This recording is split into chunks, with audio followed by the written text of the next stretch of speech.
Welcome back to the Monstergarden. We have a collab on our hands again. I'm calling it Concept Swap for now. The gist of it is 2 or more artists write up descriptions of creatures or characters within their world-building projects, and have the other person choose one to design. That's pretty much it. I think it's a fun idea to design something from somebody else's setting and try to make it fit.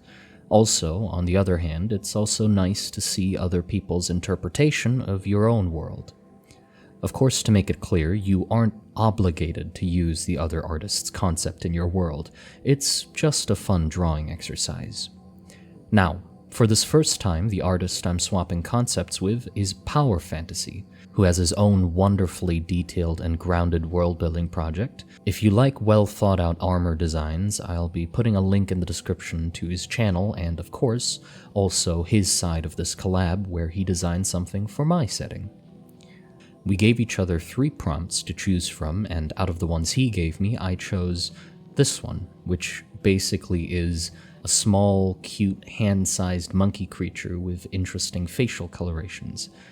As you might be able to tell, I'm not that good at drawing cute creatures, so I thought it would be a fun challenge to design something cute. So starting off, its face was going to be the main focus of the design, so I wanted it to have some secondary purpose.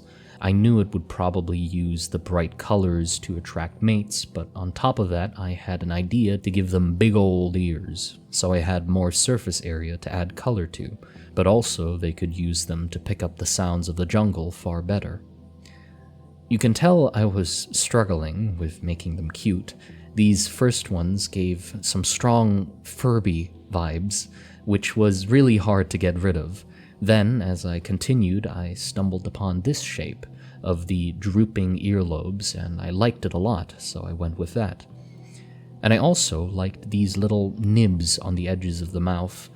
Got it from this reference, absolutely precious. For their bodies, I went more tarsier, big eyes and very defined joints of the fingers, cause it looks cool. And I gave them a long, faintly striped tail, kind of like King Julian. So I ended up with this. Now, I'd say this version is okay. I kind of messed up the earlobes. They look more like a mane, and its face is, yeah, it's still off. I don't think it's settled into place yet. Looks like it's trying too hard to be cute and marketable plushie material. Either way, here is where the fun begins, or well, another fun aspect of the collab comes into play.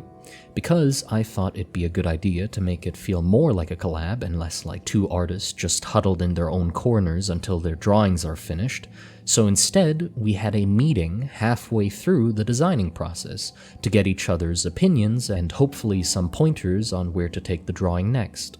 Before we continue, Stan, one of the people that helps me work on Rust and Trenches, has some digital versions of his books available for free from today until the 19th. Of Folk and Fae is a collection of short stories based on eldritch horror meets fae, and A Precarious Night is one that's more focused on the folklore with a touch of eldritch. So if you want to check them out, I put a link in the description below. They are free, so there's no harm in having a read and leaving a review if you like them.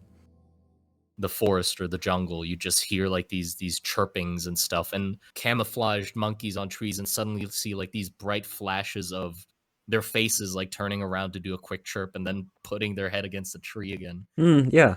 No, I really love that as an idea. Yeah, shit, I would have never thought of that, so that's really cool. I think maybe make the mouth a bit smaller. I think to kind of like add to the cuteness. Even like these guys. Yeah. Where it's literally just eyes and nose, and then mouth when using, but besides that, you barely see it. Pretty much, yeah. To go for like maximum cuteness. I'm gonna be honest, like I suggested a monkey, but I don't really find monkeys that cute. Okay, less mouth, more tail, so that's exactly what I did. Making the face a lot more tarsier, like, again, but giving them a tiny bit more of a snout, and I think, honestly, just that tied the design together so much more. It looks like this is the face it was supposed to have, if that makes sense. And I like that it's cute, yes, but it's just the tiniest bit creepy too, and that makes it feel a lot more like an actual animal and less plushy. I also made its body proportions a bit smaller and thinner and added the big bushy tail. And I also changed the pattern on the earlobes a bit and made sure they looked like earlobes this time. And that's pretty much it. Oh, that's so cool. Oh my god.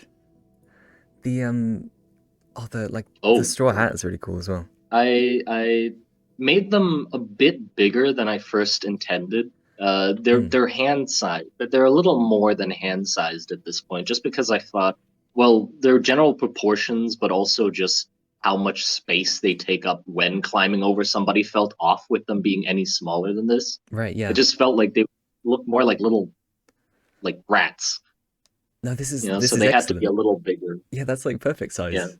Oh, I love it.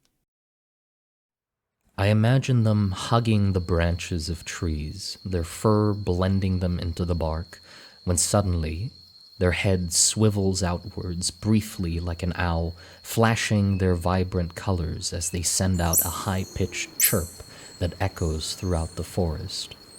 Their conversation fills the air with a unique soundscape, but the tall canopies and their shy nature makes it so most will only hear their calls. But if you are lucky, traveling through that region, you might catch a glimpse of their vibrant faces before they scurry off to their next hiding spot. So that's that for my design. It was very enjoyable designing something in somebody else's setting. A creature like this would have never fit into mine. In the comments below, give me suggestions for what this creature should be called, and also what this type of collab should be called. I did come up with the name Concept Swap, but perhaps there is a better name. So yeah, if you want to see what Power Fantasy designed for my world, you can hop over to his video in the description below, and check out Stan's books too. Take care. King Julian. Kinda like King Julian. Oh, King Julian. King Julian. And I also gave them a faintly striped tail, kinda like King Julian. So,